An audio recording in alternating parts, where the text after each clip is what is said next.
Quick question. If to get out of operations you had to clone yourself, how would you do it? This is my answer, and it's based on what's called the OODA loop: observe, orient, decide, act. You can basically think of this as in one, out of the other, or input, process, output. So the input is the observation, which is the unfolding circumstances and outside information, things that are going on. The orient is, or the orientation phase is the process by which the observation is digested by an individual's brain. It goes by thinking processes, which is this, and habits and traumas and pain avoidance and all other psychological biases that are influenced by previous experiences. Cultural traditions, because culture is linked to identity, and identity has a massive influence over the way that we do things. Genetic heritage, which is also, your genotype, your phenotype. These are the things that you seemingly can't change about yourself. And then new information and how that is perceived by the individual. Then what comes out of it is a decision, and that decision is acted upon. All of these things feed back to what you see, because what is going on in your head can actually influence your perception of what goes on in your head.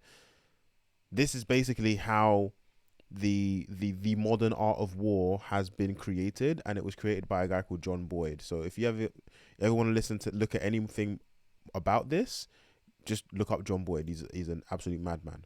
But this is how I would do it, right? And it all comes from this.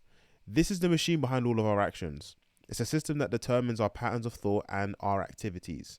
And the orientation defines the things that have shaped us along the way and to this day. They include, as I've said, everything above. If you ever want to know the reason why you keep losing games, it's this right here. So the whole idea is that this was a thinking pattern that was basically determined by combat, because the guy was a fighter pilot, and he also delved in some ground combat as well. This whole idea is about war, and it's about competition. So if you find yourself losing a lot of the time, it's because your orientation here is probably a little bit wrong. So how do you create a clone of yourself? Well, going by this, you'd simply have to give them the same orientation that you have, the same processes. When you have the raw makeup, which is the genetic heritage, and you just add thinking processes and information, you can create a direct clone of yourself. And the biggest hurdle is in your ability to do just that. So there's three things, right? The raw makeup, thinking processes, and information. The easiest of the three is information, and that's what we're going to do right now. This is keeping your team ahead of the curve by basically creating direct clones of yourself, the training process. So there's three types of activity that occur in a business. So there's simple tasks, complicated tasks, and then there's complex. And the difference between the three of them is as follows. So simple tasks require basically little to no brain power and are often automatable or can be very heavily SOP'd. They can be outsourced for very, very cheap, and they usually don't require too much work at all. It's just a human activity that you can show people a Loom video, which is 2 minutes long, on how to do, and you just set the individual to do it over and over and over and over and over again. That's a simple task. It's hard to mess these things up. Complicated tasks are things that require some understanding in order to complete. Setting up YouTube channel, setting up Facebook ads, creating a funnel. These are complicated tasks. They are hard to crack, but they're repeatable once they've been done a few times.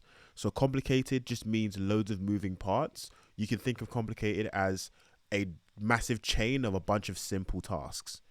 Complex tasks, however, are tasks that usually have no set way of being done. The difference between complex and complicated is that the inherent logic making sense is not enough for the thing to work. You can plan to do them in a million different ways, and even though each way logically makes sense, how they pan out in actuality can be a completely different story. Think of it like raising children. You can rear two different children the same way and they can come out completely different. So why do these tasks occur? It's because of variability and complexity. Now, this is the systems diagram. This is a very, very simple understanding of how systems work. It's just you have an input, it goes through a process, and then you have an output, and then it's feedback. The OODA loop is a system. You can see input, process, and then output, which is the action, and then all of this feeds back on itself. And then you also have unfolding interaction with the environment, which is the little sun in this corner here.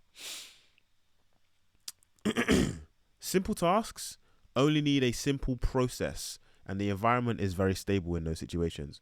Complicated tasks need a more comprehensive process, but the inputs and environment are fairly stable as well, as again, it is just a chain of simple tasks for the most part. But complex tasks need a comprehensive process that needs to be frequently updated because the environment has a massive effect on the output. So a complex task is not just one and done. Usually it continues to go, and the environment, imagine the sun was like 4 times the size. It would have an effect on the process, or the sun is like increasing and decreasing in size, and you have to adjust the process to determine based on the environment and a ton of other things. Think of that's how complex stuff works. Now, if you want to keep your team ahead of the curve and you want to make clones of yourself, the easiest way is to increase their ability to handle any of the 3 processes. And that comes with learning. And learning is expedited through leverage, i.e. content. Feed your team content and you'll start to see them take what you do, the way that you do it, into account. So, and there's a ton of examples, right? You can create documents with screen recorded videos. You can create swipe files for inspiration. You can create templates. I could even show you what some of these look like inside of my own business right now. So you have, for example, documents. So of the documents with screen recorded videos, this could be something as simple as like an SOP with videos on what to do. Watch it once, you understand exactly what needs to be done. You watch it once, you do it. That's how this is an example of a complicated task. You do it one time and then you've completely solved it. Templates for regular tasks. These can also be automated inside of ClickUp, and they can include a ton of things that aren't completely obvious unless you have seen information that helps you understand why it is the way that it is. Then you have flowcharts to explain your process to your team. I have this one up here. Well, actually, I'm not going to show it because it's for clients. But you have flowcharts here to explain processes to different teams.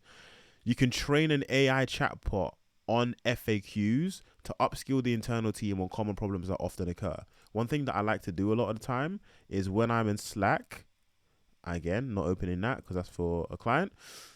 When I'm in Slack, there is a Zap which is called push to Zapier.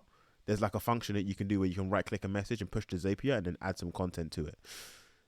I like to push to Zapier, and what Zapier will do is it will add it to a Notion doc, and that Notion doc just has question, and inside of it, answer, question, answer, question, answer, question, answer, question, answer.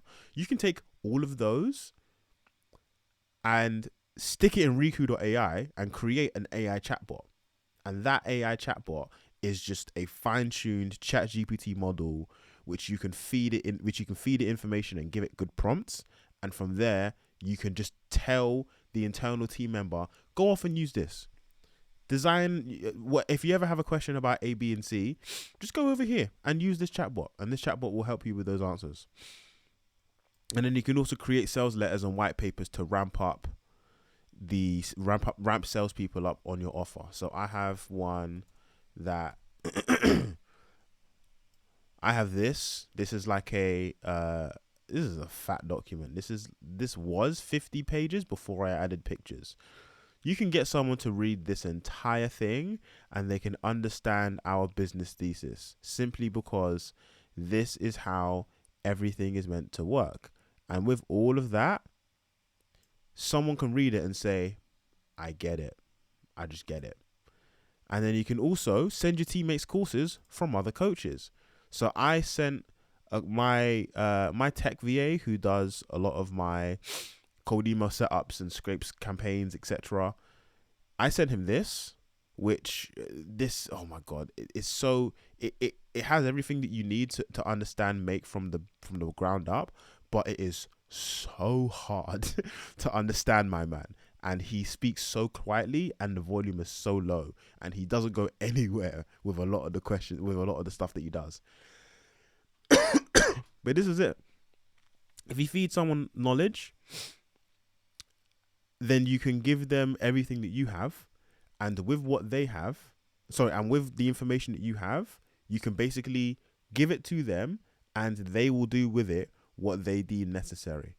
That is the first step of 3. And if you want to think about it the way that people think about AI, where in an AI there is, retrieval augmented generation, then there's the actual prompting, and then there's fine tuning.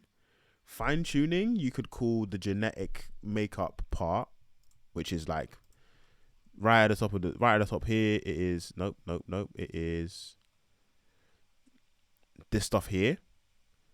And then you have the retrieval augmented generation, which is this. It's just feeding them knowledge, feeding them raw data that they can just chew on. So if you want to create a clone, this is one of the things that you need to do. There's like a triangle of things that you need to do.